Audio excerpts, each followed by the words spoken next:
皆さんおはようございます。和田です。レトロゲーム楽しんでおりますでしょうか。現在の時刻6時20分でございます。渋谷あたりを出て今戸塚あたりを走っているところでございます。今回はですね、いきなりこんな価格で申し訳ございませんが、今日は海外版のレトロゲームを探しに行こうと思います。なんでこんな朝からチャリぶっ放してるかっていうとですね、今までは海外版のレトロゲームめちゃめちゃ運がいいことにお店をちょっと回ってるだけで見つけられて購入できることはあったんですけれど、そういう動画のコメントで米軍基地とかの近くだったら結構置いてありますよっていうコメントをいただいて、いつか買いに行ってみたいなって思ってたんですよ。なんでこのタイミングで自転車走らせてるかっていうと、実はね、知り合いの YouTuber さんから声がかかってちょっと遊びに来ないかと、そういうご連絡をいただきまして、その方のご自宅が比較的距離がある場所なんですよ。でもその道中というか、その寄り道で神奈川の方にある米軍基地付近の中古ショップは寄れそうだなって感じたんですよ。なので今チャリぶっ放しています。僕どこに住んでるかは言えないんですけど、おおよそ渋谷ぐらいから計算してそのお店まで行くのに60キロぐらいかな、かかります。ただどうせ買いに行くんだったら米軍基地付近の中古ショップだけじゃなくて、さらにその先だったりとか、そういうところの中古ショップもぜひ巡ってみたいなと思って朝からチャリを出しているわけです。それらを含めるとどうだろうな、でも普通に100キロは超えると思います。いや、なんならね、泊まってってもいいよっていう大変ありがたいお声掛けももらえたので、日帰りじゃ無理なんだよ、絶対。日帰りじゃ無理だから、今ディアキャリアには宿泊用品だったりとか、それ以外の荷物もたくさん積んであるわけですよ。あとその知り合いの YouTuber さんにプレゼントもしたいなと思ってて、ちょっとした手土産も準備したので、ディアキャリアすでにパンパン、10キロ以上あると思う。だからすでにね、車体めちゃめちゃ重いとか言いながらね、それが楽しかったりするんだけどね。だからね、今日は4時過ぎぐらいに起きて、いつも通り準備をしてオープニング撮ろうかなと思ったんだけど、6時ぐらいには出たいと思ってて、1店舗目そこまでに4時間ぐらいかかるので、オープニングは走りながら撮っちまえということで今回してます。いや、走り出しがさ、重くてやばい。この前の埼玉20店舗企画、あれの時もまあまあ走ったけど、今回もやばいね。多分全然超えると思う。今日それと匹敵するぐらい走るし、翌日はちょっと動画1本にまとめられてるか分かんないけど、多分2本目になってるかもしれないけど、箱根あたりまで2日目は走ってきて、東京方面に戻りながらいろいろ見てこようと思ってるんですよ。いやー、学生さんとか社会人の方早いな。なのに俺何やってんだろう。両手にはグローブもつけてて、防寒だけじゃなくて普通に怪我対策もしてます。連日100キロ以上走るからね、この超重量荷物を後ろに抱えながら。ちなみに最初は東京湾一周しようと思ってたんだよ。ほんといろいろあってさ、もうさすがにやめた。ちょっと装備が軽すぎて、軽いっていうのはその重量の話じゃなくてレベル感の話ね。今でもだいぶ軽いんだよ。そのサポーターとかはしてるけれど、俺ほぼ私服なんだよね。いやー、でも東京湾一周はちょっとやってみたかったね。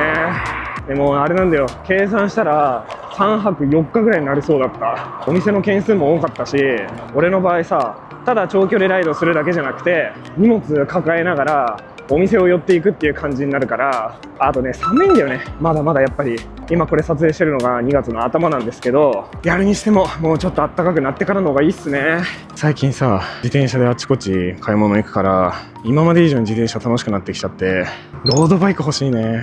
スピードもっと出るし、最近そのロードバイク系の動画を上げている人、そういう人たちの動画をよく見るんだけど、羨ましくなっちゃうね。それでレース出たり日本中旅してたりして、しかも結構スピード出てるから短時間でかなりの長距離移動してるの見て、すんごい羨ましくてさ。アベレージだって30キロぐらい出してるって言ってたかな。俺は30キロまでは出ないかな。いや、出せるよ、出せるけどやっぱ出だしがすごく重い。背中にも背負ってるからね。今で29キロぐらい、ずーっとこの感じで続くんだったら、そういうプロの人たちみたいに30以上とかは出せないけれど、それよりちょっと下ぐらいだったら出せんのかな。でも彼らの場合は持久力も違うよね。普段トレーニングっていうか練習も欠かさないだろうし、俺は自転車のトレーニングはしてないけれど筋トレとかよくやってて、今日は特に100キロでしょ。で明日も100キロ走るから、この数週間は筋トレもそうだけど有酸素も比較的やってました。だから今のコンディションはすごく良い、とても良い。だから全然連日100キロも目指せると思います。めっちゃオープニングからダラダラ長く話すでしょ。だって寂しいじゃん。あとさ、3時間20分走んなきゃいけないんだよ。これ動画切ったらさ、あとひた走るだけなんだよ。和田みたいにレトロゲームのためにこんなに自転車で走る人いないだろうけれど、今回は補給食を多めに持ってきてます。補給食ってなんかかっこよく言ってるけど、バナナとかベリー系のやつね。前回埼玉から帰ってきた時、あんまお腹少なかったんだよ、ぶっちゃけ。空いたんだけど普段ほどじゃないなと思ってて、よくよく調べたらちょっと高強度な運動してると血液が胃袋に回んなくて腹がすかんらしいのよ。その状態で走ってると良くないっていうのを、そのロードバイク系の動画投稿してる人のを見て、今日は中間食みたいなのもたくさん持ってきてます。本気で走れば全然休憩なしでもいけるんだけど、事故らないためにも集中力持続させるためにこまめに休憩を取って走っていこうかなと思います。それじゃあまず1店舗目は米軍基地の方を飛び越えて、栗浜だっけ、フェリーとか出てる方、あっちまで行かないんだけど、あそこからもうちょっと静岡寄りっていうのかな、そっちの方にちょっと隠れた名店、リサイクルショップ的なものがあったので、まずはそこを目指そうと思います。めっちゃ見晴らし。あの橋なんていうの、森長橋っていうのかな。だいぶ夜も明けてきましたね。信号ないとこだと走りやすいわ。今2時間走ったのでちょっと休憩しました。補給食もちょっと食べたんだけどスルスル入るわ。やっぱお腹空いてんだね。全然腹空いてない感覚でいたけど、到着予定時刻がもともとは9時50分ぐらいだったんだけど、ちょっと休憩したから今10時10分ぐらいになってるんですよ。ちょっと頑張って漕ぎたいね。っていうのもお昼にその YouTuber さんとの予定があるんですよ。ランチ会しようみたいな話をしていまして、なのでそれにはあんまり遅れたくないんだよね。あんまりっていうか絶対遅れたくない。だからちょっと頑張って漕いでいきましょうか。さあ残り50分ぐらいとなりました。めちゃくちゃしんどい。やっぱ荷物重いからさ、たかだか3時間走っただけでかなり足も痛いし、バッテリーもそれなりに使ったし、体力もやべえわ。疲れた。1軒目到着してからまだまだ全然走るからね。このペースやべえわ。トンネル越え、やばい、急げ急げ。右が詰まってるとさ、絶対左で走りたいだろうけれど、俺がこっち走ってたら抜かすの大変だろうね。後ろいるかどうかわかんないけど。いやー限界だ。もう一回休憩取るわ。あと30分だけど、ちょっとご飯食べます。1店舗目着きました。マジ長かった。おもちゃセンター長島というところです。そもそもゲームあるかどうかわかんないんですが、撮影許可取れてるので行ってみようと思います。ガチャガチャがめちゃくちゃ色あせてる。でもその感じがいいよね。早速お邪魔させていただきます。店内が朝一ということもあって和田とレジの方のみだったので、解説するのがめちゃくちゃ気まずかったのでアフレコにて解説をさせていただきます。まず結論から、こちらのお店はリサイクルショップではないので、新しいゲーム、おもちゃ、トレーディングカードがメインです。見落としがない限りはおそらく全商品新品じゃないかなと思います。ただ他のおもちゃ屋さんと異なる点で言うと、現代の最新ゲームも取り扱ってはいるんですけれど、過去の在庫がそのまま陳列されているというところ。店内入ってレジのところはトレカ系、目の前はずらっとおもちゃ、横に入っていくとスイッチ系のゲームソフト。でも陳列がかなり独特で、今までの在庫が全部表に出ている分かなり積み上げられていて、スイッチ系のソフトはパッケージじゃなくてこれ紙かなが並べられていて、これを持っていくスタイルのようです。令和のゲームやトレカが多いかなって思っていたんですけど、奥に進んでいくとなんと大量の DS、3DS のソフトがありました。マジでとんでもない量がぎっしり敷き詰められてます。そして冒頭でもお伝えしました通り、ここはリサイクルショップではないので、ここに見えるレトロゲームたちは全部新品未開封です。圧巻です。韓国に海外版レトロゲームを探しに行った時もこんな感じで見たことはあったんですけど、向こうは中古文化がないので、新品か使ったら捨てるかなので、日本でこれだけの量のレトロゲームの未開封を見たのは初めてです。まだまだあって、 DS、3DS だけではなくて64、ファミコン、スーファミ、PlayStation、PSP などなど様々なハードのゲームソフトの未開封が大量です。めちゃめちゃすごくないですか？それにあちこちを見るとハードの周辺機器、コラボ商品、ハードケース、カバー、互換機などなどなどマジで何でもあるお店です。なんなら当時のファミ通とかの雑誌かな、それらのチラシなんかも大量に置いてあって、 DS のマリオカートの広告で好評発売中なんていうのもあって、奥に行けば行くほどタイムスリップしたかのような感覚になりました。さすがにゲームボーイ系とかはないかなって思ったんですけど、なんと見つけてしまいました。本当にこの隅っこのここだけだったんですけど、多分新品だと思います。デンジャラス G さんとかコロッケとかコロコロコミックのおなじみのタイトルのゲームソフトが並んでました。これはビビりました。資金に余裕があれば何でも買っちゃいたいところなんですけれど、ここではどれも購入はしませんでした。最新のゲームはいいんですけれど、過去のゲームは色あせ、ほこり、反り、破け、へこみ等やはり劣化が厳しかったので、それでいて値段は当時の値札から変わっていなくて、おおよそ1本5000円前後なので、個人的にはめちゃくちゃ悩ましいところでした。さらになんですけれど、メジャータイトルはなくて、僕個人的にはあまり見慣れないタイトルが多かったので、そういうのもあって当時の未開封品ではあったんですけれど、悩みに悩んだ末今回はスルーをしました。1店舗目寄ってまいりました。さっきのお店どうでしたかね。かなり独特な雰囲気を感じるお店でした。ゲーム自体はあったね。古いものからスイッチ2、新しいものまでいろいろあったわけなんだけど、でも基本的にはあれだね、リサイクルショップとか中古ショップじゃなくて新品を取り扱ってるところだから高かったね。値段はソフト1本あたり4、5千円ぐらいだったから、でもその分未開封が多かったね。多かったねっていうか全部未開封だったはず。見た感じはすごいよね。今の時代さ、そんな未開封のものとか多くないはずだけど、あれだけ揃ってるんだからね。だから本当は良さげなやつあれば何本か買おうかなと思ったんだけど、メジャータイトルがほぼなかった。多分売れちゃったんだろうね。やっぱりメジャーなやつは。メジャーっていうのはポケモンとかもそうだし、マリオとかゼルダとかそういう系見た感じ一本もなかった気がするんだよね。 PSP の未開封とかもあったから、そっちもメジャータイトルあったら買おうかなと思ったんだけど、って感じのが多かったかな。でもさ、ゲームボーイカラーとかの多分新品だよね、値段的に。デンジャラス G さんとかコロッケとかだけどやっぱり高かった。てかね、俺あんまり詳しくないけど、プレイステーションのソフトもほとんど未開封だった。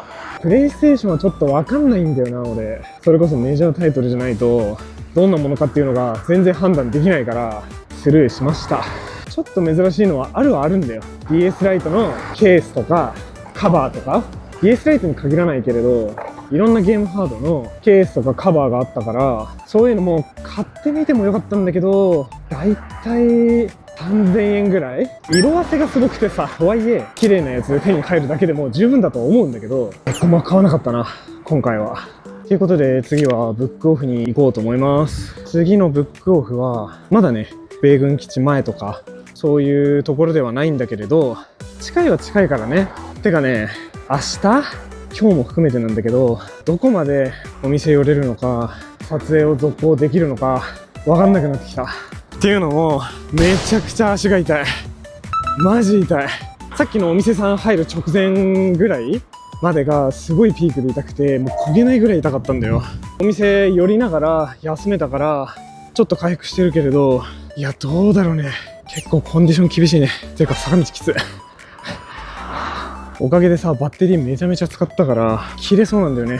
やばいんだよ。ここで切れたら俺の足もちぎれる。とりあえず次のお店までが20何分かぐらいで、今喋りながら進んでたらあと15分ぐらいになったので、そっちのお店向かっていこうかなと思います。アップダウンが厳しすぎる。もうちょっとだわ。ほんとアップダウンきついね。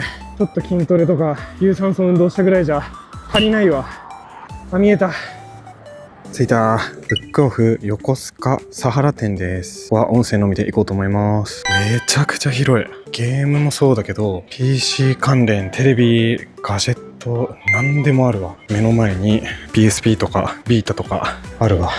値段がね PSP3000 で16,800円、PSP2000 で12,800円とか、箱付き PSP3000 のが18,800円とかある。スイッチもあるし、ニューニンテンドー 3DS とかもあるわ。でも大体2万超えか。3DS が1万ちょいぐらい。TS ライト5,480円。まあショーケースの中だからジャンクではないよね。あ、すごっ。ブックオフなのにジャンクボックスあるわ。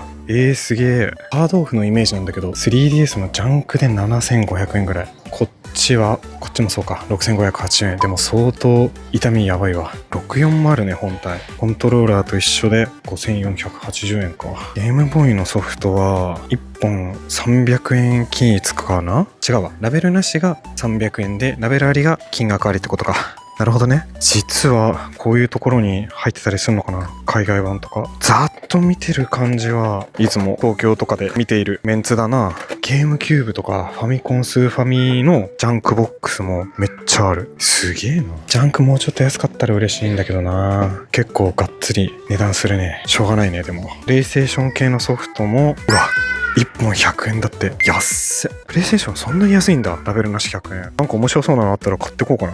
DS とか 3DS が置いてあるところに来てみたけれど、海外版あるかな？いや、ないかな。なさそうな気がする。数が多いから見逃してる可能性もなくはないんだよ。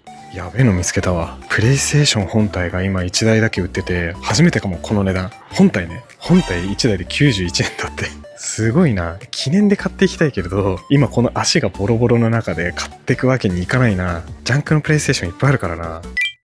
次はブックオフ横須賀堀之内店というところに向かいます。まだまだ米軍基地の方には距離があるんだけれど、それでもさっきのお店とか一番最初のおもちゃ屋よりはだいぶ近づくから、あるとしたら堀之内店ぐらいからになるんじゃないかなとは思ってます。その次のお店はもうほぼほぼ目の前だから、米軍基地のそこはさすがにあると思うんだよな。ないかな。どうなんだろうな。本当にこんだけ足痛めて頑張って走ってるんだからさ、1本ぐらい出会いたいよね。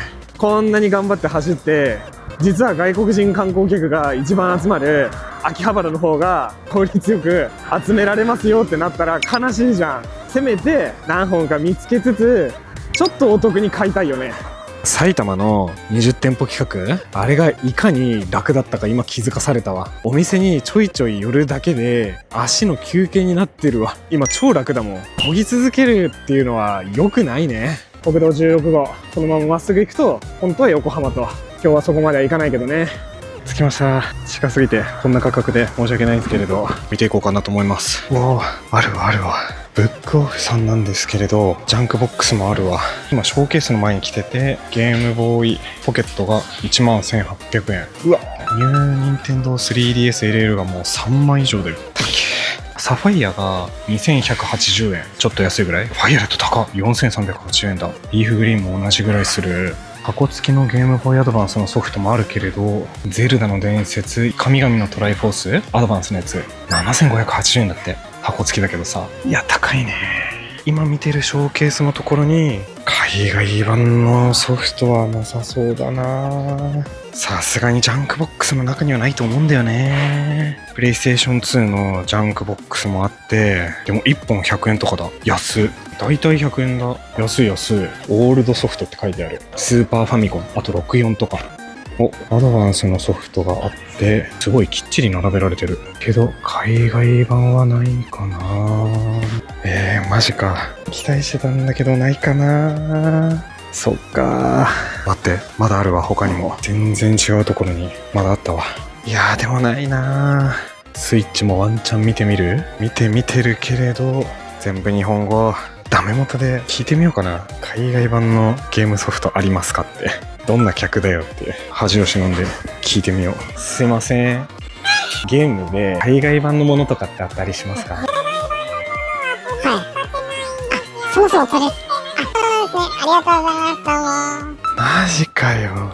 買い取りしてないんか、そもそも。いや、それないよな。こんだけ探してもマジでショック。うわー、どうしよう。じゃあ次行こう。10分ぐらいの距離なんですぐ着くかなと思いますけど、ないんだね。まさかの買い取り対応すらしてないって、マジか。撮影許可で電話した時に聞けばよかったかな。嘘でしょ。でもなんで買い取りしてないんだろう。価値の判断が難しいんかな。どれぐらいで買い取っていいかとかさ、どれぐらいで出品したらいいかとか難しそうだよね。実際問題どういう課題があるかは知らないけど、次のところはとりあえず自分の目で見て、なかったら聞いてみようかな。ほんで次のお店寄って、それが終わったら知り合いの YouTuber さんと合流して飯食ってちょっと休憩。もう何時間走ってんだ。6時間くらいか。でもまだ結構走ってんな。さあどうかな。お店の中から海外の人出てきたからあるといいんだけどな。ないかな。レトロゲームはあるんだよ。あんまり多くはないけど、ゲームボーイとかアドバンスのソフトあるけれど、日本語版しかないな。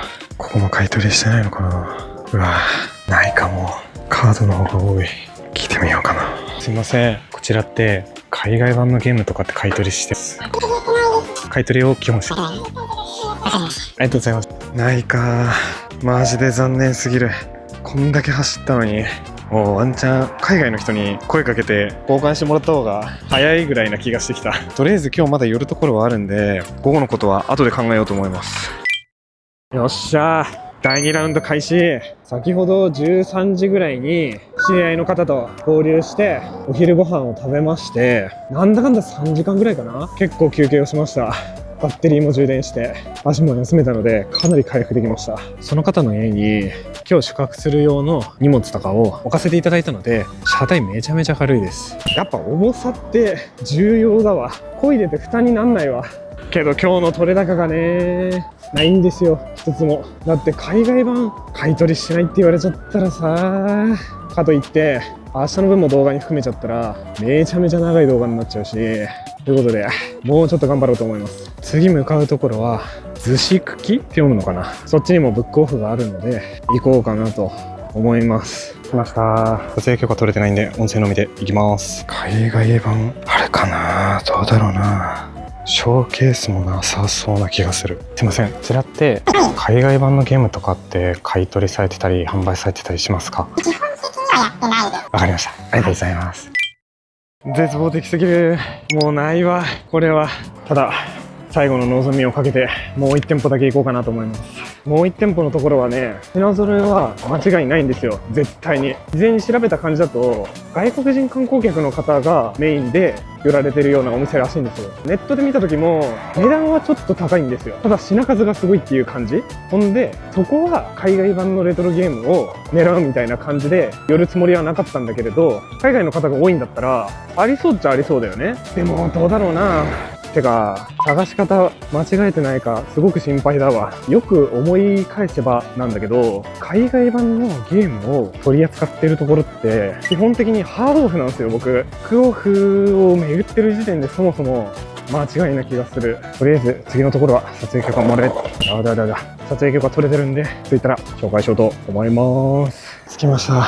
鎌倉にある B ダッシュというお店です。撮影許可取れてるんで中見ていこうと思います。こちらはアフレコにて店内の様子を解説させていただきます。まず結論からマジで何でもあります。世代は特に昭和から平成、任天堂やソニーのハード、貴重なソフトから限定品、周辺機器や攻略本、ジャンク品まで本当に何でもあるお店です。ここめちゃくちゃテンション上がります。ないものって何ですかって聞きたいぐらいマジで何でもあります。和田世代もそうなんですけれど、和田よりもう少し上の世代の方々だったらさらにドンピシャなお店でした。ザ・レトロゲームショップっていう言葉がぴったり似合うなっていうところでした。超メジャーなリサイクルショップよりかはさすがに値段は上なんですけれど、正直このレベルを見せつけられたら大体欲しいものは買えるし、珍しいものも非常にたくさんあるので、資金を貯めて何か珍しいものを買いに行くぞっていう意気込みで行くと資金が枯渇するぐらいは品揃え半端ないんで、そういうのを考慮したら全然高くはないです。それぐらい非常に機会に恵まれすぎているお店さんだなって思いました。今回は時間が限られていたのである程度で退店はしてしまったんですけれど、オーナーさんが趣味でいろんなところから集めているとのことだったので、次来たら何が増えちゃうんだろうなっていうぐらい楽しすぎる空間でした。後からもお話しするんですけれど、他の店員さんの方々もすごく気さくで話しやすい方々が多くて、ちょっと質問したりすると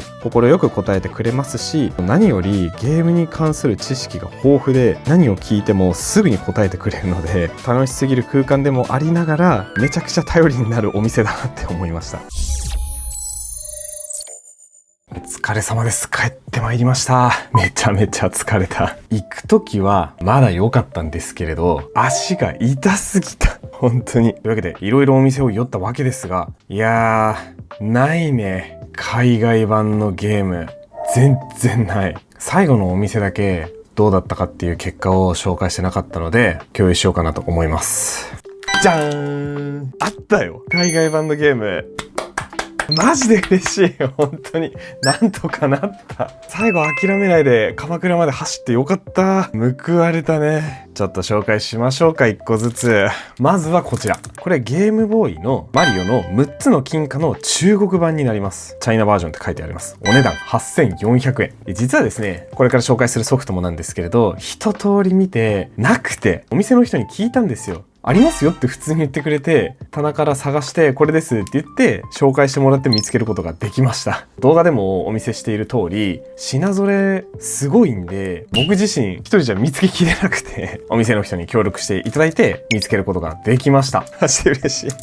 ちょっと話それるんですが、店長さんが女性の方だったんですよ。オーナーさんは男性の方だったんですが、ただただ一言、めっちゃ詳しい。何聞いても大体返ってくるし、ゲームの細かいところから何聞いても大体何でも打ち返してくれるの。すごいよね、女性の方なのにそんなゲーム詳しいって。マジでびっくりしちゃった。その後オーナーさんも帰ってきまして、立ち話もさせていただいたんですが、なんだかんだいろいろ話し込んで1時間以上いたかな？もっといたかな？忘れちゃったんですが、めちゃくちゃお話ししちゃいましたね。すごくフレンドリーで話しやすかったですし、いろんなゲーム情報も交換できたんで、すごく楽しかったです。ブックオフさんとか、そういう本当に激安なところと比較したら、確かに値段はちょっと高いんですけれど、やっぱね、何でもある。かなり珍しいものもたくさんあったし、見てて楽しかったです。こちらのゲームソフト、せっかく購入したので、実際プレイまでしてみようと思います。6つの金貨だから、何でプレイしよっかな。ゲームボーイカラーか SP か。カラーでいこうかな。どんな感じなんだろうね。中国版。上が汗てて、下は汗てないっていう。どういうあれで日焼けしちゃったんだろうな。僕も当時めちゃくちゃやってました。おー、済んだ済んだ。あ、一緒っぽいね。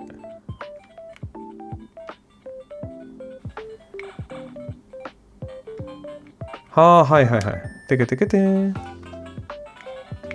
てててててー。まあでも英語表記とかしてあるだけだから、そんな変わんないのかな？それ。これ持てるんだっけ？持てるね。あうあう。うわ、懐かしいな。あ、やべえ。オッケー。うわ、夏、これ。おー、危ねえ。じゃあ、めちゃくちゃ興味本位なんだけど、中身が見てみたい。電池切れとかやっぱあるのかな？どうなんだろうね。ネジのサイズは日本と一緒。セーブデータあったから、電池は入ってると思うんだ、ボタン電池。セーブデータ全部ゼロだったから、切れてると思うんだよね。で、電池もあると思う、普通に。うん。あるけれど、なんか初めて見た基板だな。うっす。これ何？なんかプラスチックだな、これな。へえ。初めて見たな、これ。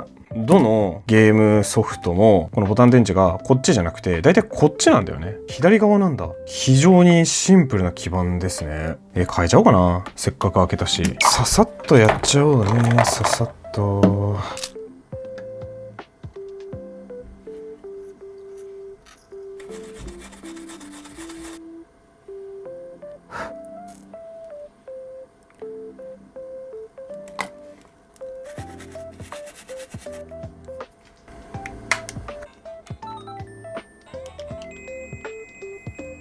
できてる。よかった。1になってるね。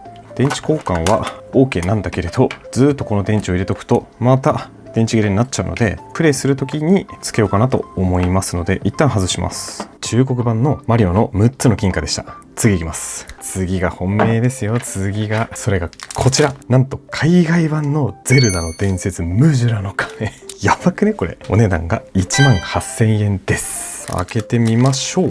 動画越しだとわかるかな。これね、立体になってんだよね、ホロで。ギリギリわかるかな。ギリギリリンクがさ、飛び出してる感じになってるのわかるかな。そんな感じです。すごく状態はいいものなんですけれど、これ裏返してみると、実はほら、わかる？この辺バッキバキに砕いてあるでしょ。あとこっちも。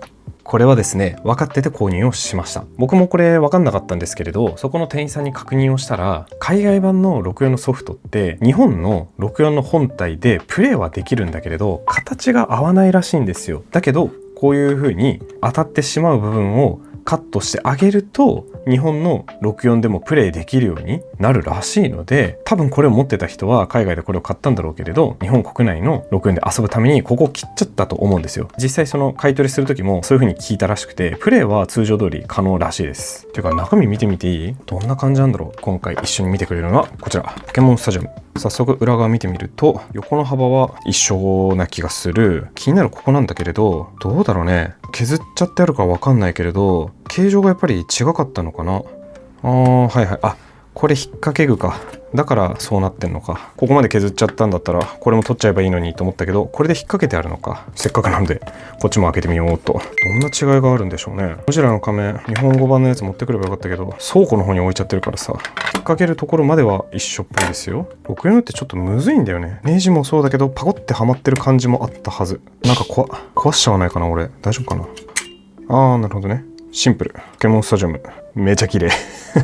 これデータ消えてんのかな。今ので分かったので、ちょっと持ち上げて基板を先に取ると取りやすいのかな。基板取れて、ムジュラはシンプルだね。あれ？あ、そっか。ムジュラはさ、あれだよ。メモリー拡張パックってあったじゃん。あれにデータ保存してるのかな。だからセーブデータあるはずだけど、ボタン電池ないよね。今あれかな。64で起動させてもできないってことかな。いや、できるはできるのか。ただセーブデータが作れないっていう、それだけかな。一回だけさ、プレイできるかどうか試してみてもいいかな。めちゃくちゃ気になっちゃう。64準備しましたので試してみましょうか。ちなみにこれにはメモリー拡張パックはこの通り入っておりません。この状態で海外版が起動できるのかどうか試してみようと思います。そもそも入るのかどうか。あ、意外とスルリと入りました。これで起動してみます。さあどうだろう。ダメだね。エキスパンションパックなんちゃらかんちゃらって書いてあるから、やっぱこのままだと海外版もダメみたいですね。ただメモリー拡張パックを入れたらできそうな気がします。このためだけにムジュラの仮面のメモリー拡張パック付きの箱付き持ってきた。これで試してみよう。これがメモリー拡張パック。メモリー拡張パックに保存うんぬんみたいな話したと思うんですけれど、ちゃんと調べたら少々違いまして、本体のラムを4メガから8メガに増やさないとムジュラは起動できないっぽいので、それを増やすためのメモリー拡張パックになるそうです。ここにシールがないってことは、これは一回外したことがあるものになると思います。これ昔外すときすごい怖かったな。よいしょ。さあどうだ。おついてる。すげえちゃんとついてる。なんかやたら暗いけれど、どうなんだ。一緒かな。基本的にはこれ編集で解像度上げとこう。違う、明るさ。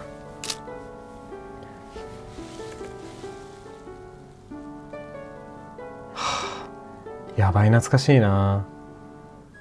この 3DS とかだともっとこのドット感がなくなって滑らかになってるんだけれど、この粗い感じがまたいいよね。よーし、じゃあコントローラー握りしめてプレイしてみようか。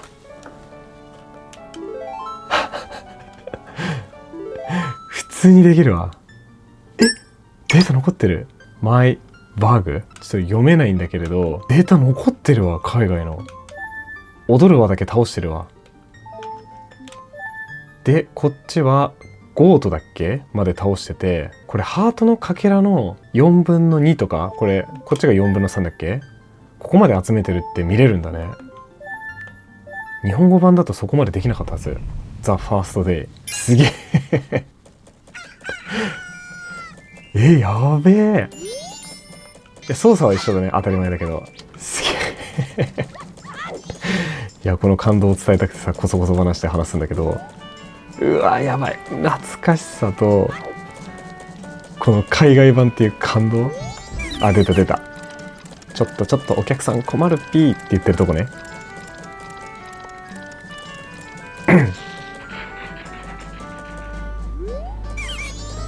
ごめんね。これ返信してみようかな。どうなんだろう。一緒だろうけどさ。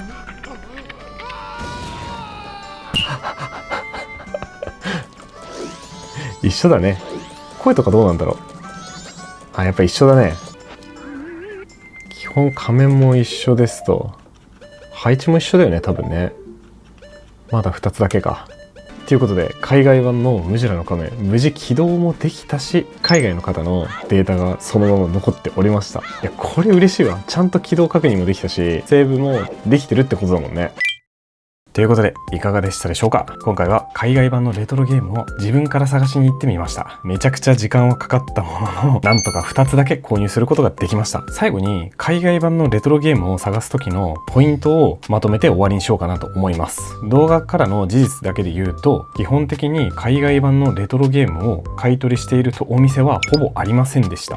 ほぼといっても、今回数店舗寄っただけなので、もしかしたらそうじゃない場合もあるとは思うんですけれど、ブックオフさんは特に購入をしておりませんでした。そして今回この購入したお店さんでそういった事情を話しつつ、海外版のレトロゲームの買い取りに関して何か知ってることはないかと聞いたところ、多分僕のただの勉強不足なだけなんですけれど、海外版のレトロゲームというか、海外の方から何かを買い取る時って、日本在住の方じゃない場合はパスポートが必須らしいんですよ。場合によってはパスポートだけじゃなくて他の書類とかの確認も必要らしくて、そういった場合じゃないと買い取りができないらしいです。じゃあこういったものはパスポートとかを持っている人が提示して買い取ってもらったかっていうと、もちろんその可能性もあるだろうけれど、基本的に日本の市場に流れている海外版のレトロゲームっていうのはパスポートが必要ない日本に住んでいる方が売っている場合がほとんどらしいです。確かによく考えてみれば、パスポートを持ってどこか別の国に行くっていうことは基本的に旅行だったりとか仕事だったりとか、そういった目的で行ってる場合が多いと思うので、その流れで自国の言語になっているゲームをわざわざ持って行って向こうで売るっていうのはやらないと思うんだよね、多分。あとここからはただの僕の憶測でしかないんですけれど、お店さんからしてもわざわざそのパスポートとかそういったものを確認するフローとかを入れていった時に、この場合はパスポートでいけるけれどこの場合はパスポートじゃなくてこういった資料が必要だったりとか難しいと思うし、フローが煩雑になると思うんですよ。そしてそういったケースってあんまりないと思うんで、そこをあえてフロー化しようとかしないと思うんですよ。こういうのは日本で売る場合高いんですけれど、お店側としては買い取ってすぐ利益が出るわけではないので、それまだどれぐらい利益になるかわからないし、もしかしたら多く利益が取れないものが来た時にそういった対応を毎回しなきゃいけないかって言われたら、確かに僕がお店側の経営者だったとしてもそこは省かないと大変になるだろうなっていうふうに感じました。ただ確かに米軍基地近くだったら日本にもともと住んでいる人もいるだろうから、もしかしたらやっぱあるのかもね。だからやっぱり基本的には海外版のレトロゲームはお店で見た時の本当出会いになるかと思います。海外版のレトロゲームが気になっているという方はぜひチャンネル登録と高評価よろしくお願いいたします。それじゃまたねー。マジでムジュラ最高。